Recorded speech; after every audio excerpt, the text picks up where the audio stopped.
Anda kembali bersama kami dalam Hot Ekonomi. Kami masih melanjutkan perbincangan bersama Prof. Ari Kunchoro dan juga ada Pak Anto C. Supit.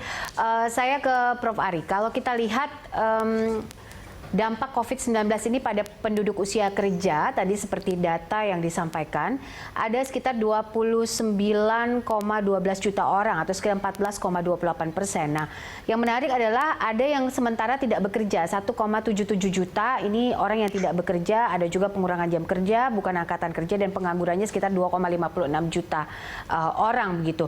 Untuk mengantisipasi dari dampak ini, apakah soal orang yang sementara tidak bekerja ini kan juga ada potensi akan menjadi pengangguran, Pak Ari? Silakan. Prof. Ari. Ya. Jadi masalahnya bukan hanya pengangguran, ya. Kalau pengangguran kita bisa identifikasi dan kita lakukan bansos, ya. Masalahnya itu adalah pengeluaran yang tidak jalan. Jadi untuk yang setengah menganggur atau jam kerja dikurangi, itu mereka juga was-was, ya. Jadi mereka merubah pola konsumsinya dengan hanya mengkonsumsi yang basic-basic aja, yang dasar-dasar saja. Dan juga yang masih bekerja itu juga mengurangi. Jadi kalau kita lihat yang meningkatkan tabungan itu bukan hanya kelas menengah atas, tapi kelas menengah bawah, ya. Nah, jadi yang perlu dilakukan ini sebenarnya adalah kita harus mulai dari satu, ya. Apa yang mau distimuluskan? Nah, stimulus ini tidak bisa sekarang hanya dari moneter, dari fiskal, tapi memang harus dari kesehatan, ya. Nah, misalnya kita bisa menunjukkan satu kasus yang sangat baik, ya, dari daerah, ya, di mana mereka bisa menyeimbangkan antara penurunan kasus positif dengan menggeliatnya perekonomian. Nah, yang harus dilakukan itu sebenarnya dari kesehatan itu menerbitkan satu indeks risiko. Sebenarnya kalau belanja ke mall itu sama naik kereta api, naik pesawat itu mana yang lebih beresiko? Dan kalau ada resiko, gimana cara melakukannya? Nah, selama ini kan kelas menengah ini gelap, ya. Yang dia tahu itu WA Group itu bolak-balik cuma berita negatif. Nah, itu kalau dilakukan dengan penelitian, dengan seksama, itu bisa merubah perilaku. Contoh di mana? Cina. Jadi Cina itu tidak sekedar hanya pakai vaksin, tapi mereka juga membuat semacam juklak. Oh, kalau naik kereta api ini aman, ya. Caranya gimana? Jangan terus-terusan duduk, sekali-sekali kesambungan kereta, lalu buka jendelanya, ya. Nah, yang seperti itu sangat menolong. Dan kita itu belum melakukan hal yang seperti itu. Yang kita lakukan itu adalah diam di rumah, ya, stay at home, ya. Ya bagus, ya. Tapi ya akibatnya ya seperti ini. Jadi harus ada usaha-usaha untuk merubah tingkah laku yang tadinya terlalu konservatif menjadi sedikit lebih berani, tapi tanpa menghilangkan paparan, ya. Keterpaparan itu harus tetap ditiadakan. Nah, ini sudah kita lihat cerita suksesnya itu dari Cina. Ini yang belum kita lakukan. Jadi penelitian-penelitian itu tidak hanya saja menjelaskan, oh kalau kita duduk di bis kena aerosolnya kita bisa sakit, tapi juga menjelaskan bagaimana caranya supaya tidak sakit. Ini yang kita perlukan. Jadi motivasinya dirubah dari berita yang negatif menjadi berita untuk bagaimana mencegahnya, bukan mencegahnya itu tinggal di rumah. Itu yang saya rasa harus diperbaiki dalam komunikasi publik. Oke, baik. Nah, bicara soal komunikasi publik, bicara juga soal stimulus yang memang sudah dilakukan oleh pemerintah. Seperti apa dampaknya terhadap dunia korporasi saat ini, Pak Anton? Apakah sudah mulai benar-benar dirasakan atau ada sesuatu yang bisa inputnya diberikan saat ini? Mungkin saya ingin klarifikasi dulu data-data pengangguran ini. Hanya ingin menambah apa yang Prof. Ari sudah angkat tadi. 9 jutaan itu kan yang penganggur terbuka. Itu yang jelas kelihatan. Tapi jangan lupa, setiap tahun muncul lagi yang namanya pendatang baru, pencari kerja, masuk ke pasaran kerja atau newcomers. Ada yang bilang 2,5 juta, ada yang 2,9, oke katakanlah sekitar 2 jutaan orang. Tapi jangan lupa kita juga ada menganut satu istilah yang setengah menganggur. Itu kalau data yang ada dari pemerintah itu 8 juta orang itu, dan itu memang sudah ada sebelum ada COVID. Dan kedua ada istilah juga yang bekerja paruh waktu. Nah itu pun 25 jutaan orang. Jadi kalau dijumlahkan itu ya saya kira mendekati 50 juta. Kenapa ini saya angkat? Supaya beginilah, dalam membuat perencanaan kita tahu sasaran kita memang barangkali tidak 50 juta orang itu seperti bekerja paruh waktu. Ada yang memang sulit dapat kerja, dia bekerja saja 1-2 jam, tapi ada yang memang hanya mau bekerja setengah waktu. Itu lain soal, sehingga katakanlah paling tidak 2-30 juta orang itu ada. Nah, oleh karena itu ya memang ini yang diperlukan. Kedua, kalau kita lihat bantuan terhadap korporasi ini memang sangat kurang begitu besar seperti membantu UKM dan lain-lain. Padahal yang besar ini juga diperlukan karena terkait dengan UKM. UKM kan punya link juga ke perusahaan-perusahaan yang besar. Ini dari segi bantuan. Tapi yang saya ingin tambahkan, bantuan ini kan menyangkut fiskal. Saya tidak tahu Prof. Ari lebih paham kondisi fiskal kita.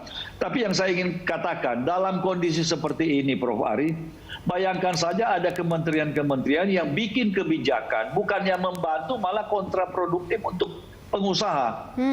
Saya tidak usah sebut satu-satu lah, tapi izinnya juga masih ada yang susah, masih sering digerebek aparat, dan lain-lain untuk soal-soal sepele. Pak Anton, ini pusat atau daerah Pak Anton?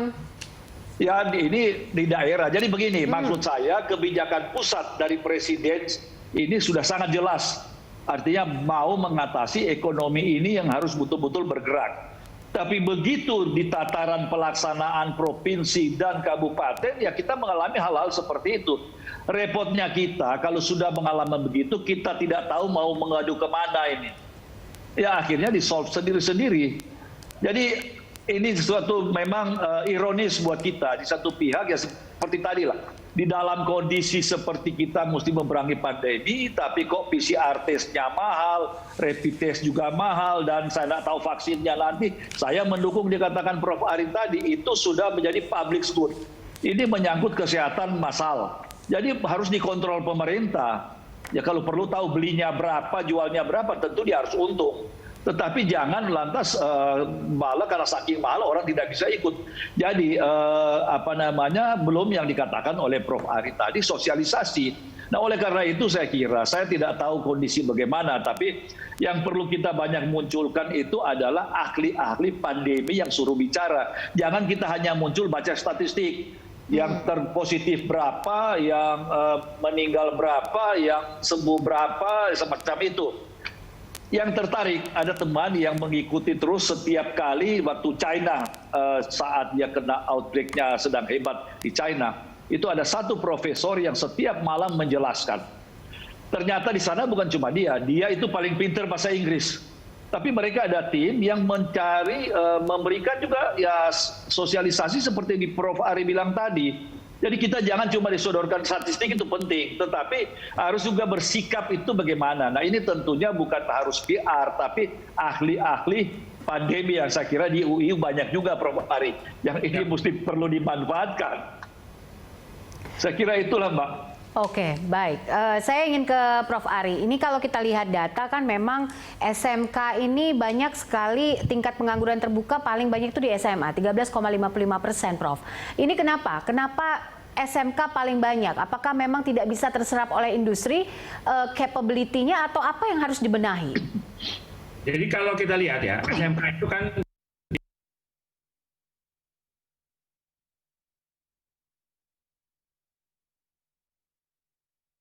lebih mahal daripada SMA. Jadi mereka itu kalau lulus itu mempunyai harapan bahwa yang ada itu cuma ada misalnya menjadi tenaga di toko ya, di swalayan ya, atau di Indomaret, Alfamart ya. Mereka biasanya tidak mau itu, menarik diri, ataupun kalau mau mereka itu kemudian mengurangi kompetensi ya, karena kalau dia ngaku lulusan SMK itu wah ini kamu overqualified ya. Nah ini fenomena ini seperti ini. Kenapa? Ini adalah suatu fenomena yang sebenarnya ya, kalau kita agak melenceng sedikit, di Indonesia itu berindustri itu lebih mahal dari berdagang. Sehingga waktu ada komoditi boom yang berkembang itu sektor perdagangan. Kenapa? Izin berbelit-belit ya, macam-macam. Ya udah, kalau gitu saya import aja dan berdagang ya. Akibatnya ini SMK ini yang harusnya untuk pengembangan industri, mereka itu ada di persimpangan jalan, ya.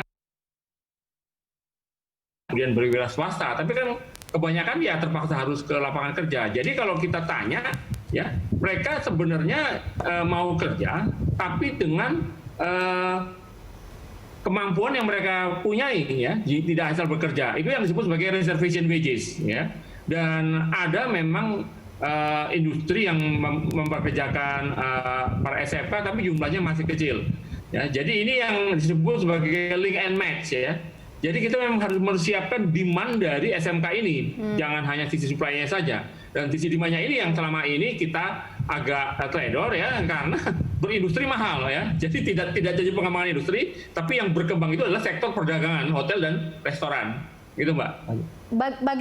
Bagaimana meningkatkan demand ini, Prof? Karena kan SMK kan harusnya dipersiapkan untuk punya keahlian khusus begitu.